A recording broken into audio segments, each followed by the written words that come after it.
आप सभी का स्वागत है। आज हम मुंशी प्रेमचंद की अंतिम और प्रसिद्ध कहानी कफन पर अपनी बात रखेंगे। प्रेमचंद की समस्त कहानियाँ मानसरोवर शीर्षक से 8 भागों में प्रकाशित हैं। उसी में से आज हम उनकी अंतिम कहानी कफन, जिसका प्रकाशन 1936 ईस्वी है, जो कि सर्वप्रथम उर्दू में प्रकाशित हुई थी। आज हम उसी कफन के विषय में हम बात करेंगे। मुंशी प्रेमचंद की कफन कहानी में 3 पात्र हैं। पहली बुधिया, जो माधव की पत्नी है। दूसरा घीसू, जो माधव का पिता है। और तीसरा पात्र है खुद माधव। यह कफन कहानी बड़ी विडंबनापूर्ण कहानी है। यदि हम इसके विषय वस्तु के विषय में बात करें तो इसका विषय है एक असहाय स्त्री की प्रसव वेदना का चित्रण। दूसरा है अकर्मण्य या कामचोर बाप बेटे का वर्णन। तीसरा है झूठ बोलकर अपनी दयनीय दशा दिखाकर लोगों से अपनी मृत पत्नी या बहू के क्रियाकर्म के लिए लोगों से पैसे मांगना और शराब तथा पूड़ी खाकर समाप्त कर देना। यह कहानी यहाँ से शुरू होती है कि झोपड़े के द्वार पर बाप और बेटे दोनों एक बुझे हुए अलाव के सामने चुपचाप बैठे हैं और अंदर बेटे की जवान बीबी बुधिया प्रसव वेदना में पछाड़ खा रही थी। यह दोनों अलाव के पास बैठे हैं, जो कि उसमें कुछ आलू के 2-3 हिस्से उस अलाव में गरम कर रहे हैं और एक दूसरे को कहते हैं कि तुम जाकर देखो। बेटे को डर है कि यदि वह पत्नी को अपने देखने चला गया तो यह घीसू, जो उसका पिता है, एक बड़ा हिस्सा चट कर जाएगा। इसी डर से वह दोनों उस असहाय स्त्री को उसकी दशा में छोड़कर वहां नहीं जाते हैं। यह दोनों पिता पुत्र बेहद कामचोर हैं। घीसू यदि एक दिन काम करता है तो 3 दिन आराम करता है और माधव आधे घंटे काम करता है तो घंटे भर चिलम पीता है। इस कारण इन दोनों को कोई काम नहीं देता।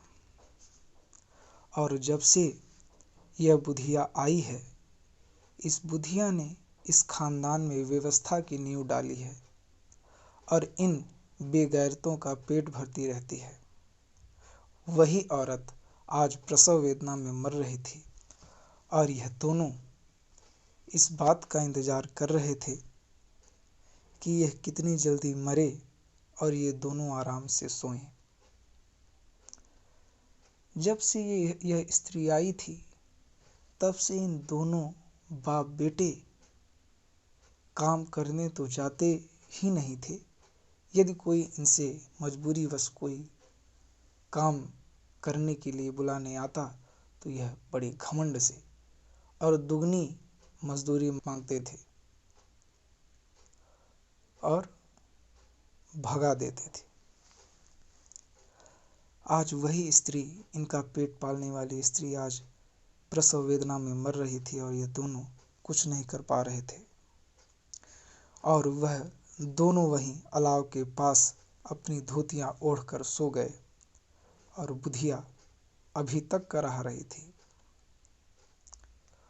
वह जब सोकर सुबह उठते हैं, सुबह होता है तो क्या देखते हैं कि सवेरे माधव ने कोठरी में जाकर देखा तो उसकी स्त्री ठंडी हो गई थी।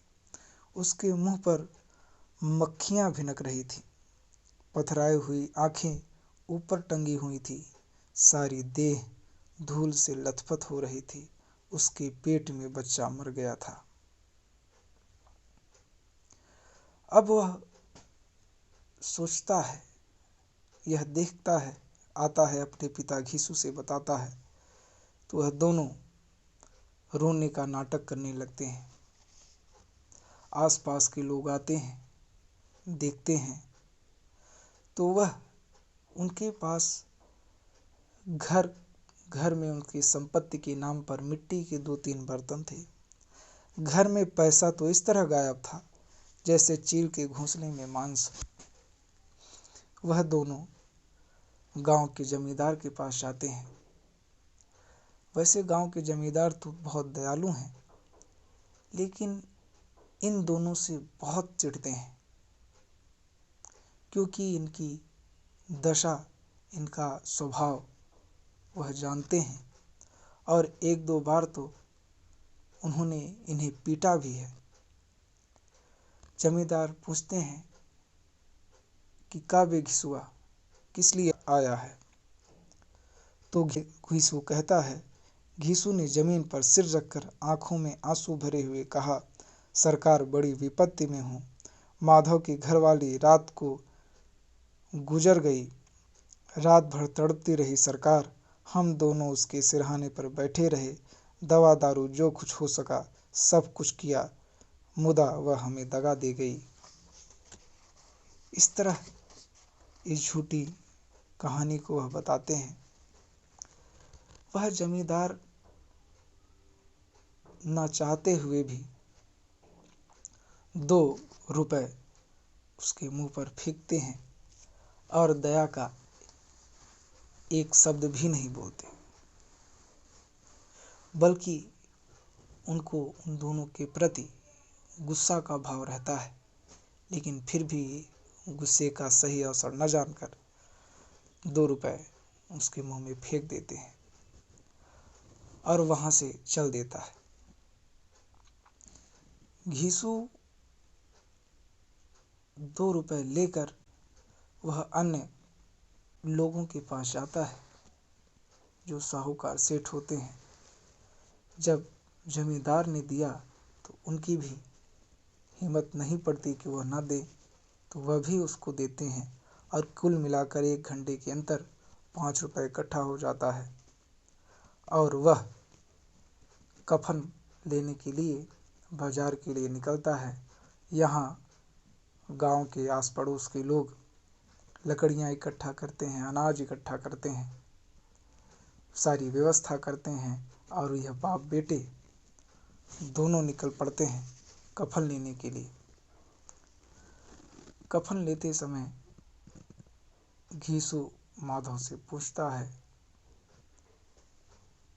कि कफन ज़्यादा भारी न लिया जाए, कफन हल्का ही लिया जाए, क्योंकि दोपहर का समय है। सामान खरीदते खरीदते घर पहुँचते पहुँचते अंधेरा हो जाएगा, कोई देखेगा नहीं और यह इसमें लिपट कर मर ही तो जाएगी, जल ही तो जाएगी, तो इसकी कोई आवश्यकता नहीं है।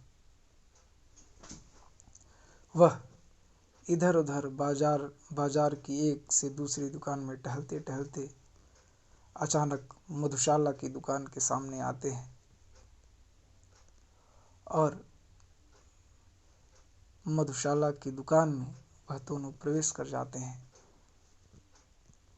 और दोनों वहां खड़े रहते हैं और एक दूसरे को देखते रहते हैं। फिर घीसू आगे बढ़ता है और उस दुकानदार से, मधुशाला के दुकानदार से कहता है कि भाई एक बोतल निकालना। वह एक बोतल शराब इनको देता है, दोनों बैठे रहते हैं, कुछ चखना देता है, मछलियाँ आती हैं और यह दोनों शुरू होते हैं।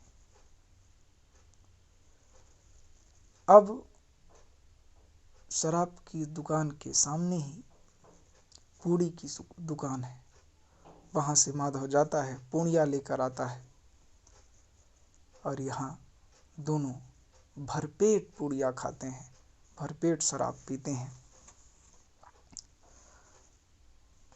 माधव हंसते हुए कहता है, बेचारी बड़ी अच्छी थी, मरी तो खूब खिला पिला कर। और वह दोनों खूब खाते हैं और खूब पीते हैं।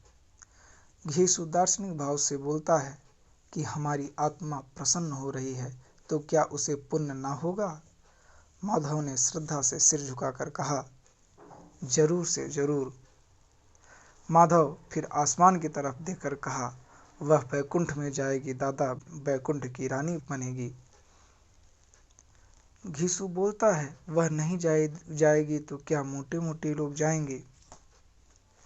इस तरह वह जब भरपेट भोजन कर लेते हैं तो पास में ही एक भिखारी उनको दयनीय दशा से देख रहा होता है। तो घीसु उसको वह जूठी थाली पकड़ाते हुए कहता है कि लो इसको खाओ और हमारी बहू को खूब आशीर्वाद दो।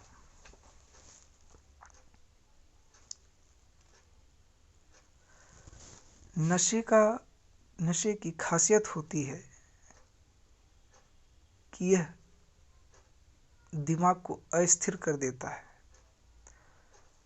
और यही हाल इन दोनों का होता है। दुख में निराशा का दौर हुआ और माधव अपनी आंखों में हाथ रखकर चीखें मार मार कर रोने लगा। उसने कहा कि बेचारी बहुत दुख पाई और मरते मरते भी वह अत्यंत दुख में मरी। ऐसा कहते कहते पियक्कड़ों की आंखें इनकी ओर लगी थीं और यह दोनों अपने दिल में मस्त गाए जाते थे। फिर दोनों नाचने लगे, उछले भी, कूदे भी, गिरे भी, मटके भी, भाव भी बताया, अभिनय भी किया और आखिर में मनमस्त होकर वहीं गिर पड़े। इसके साथ ही यह कहानी यहीं पर समाप्त होती है। तो आपने देखा किस तरह घीसु और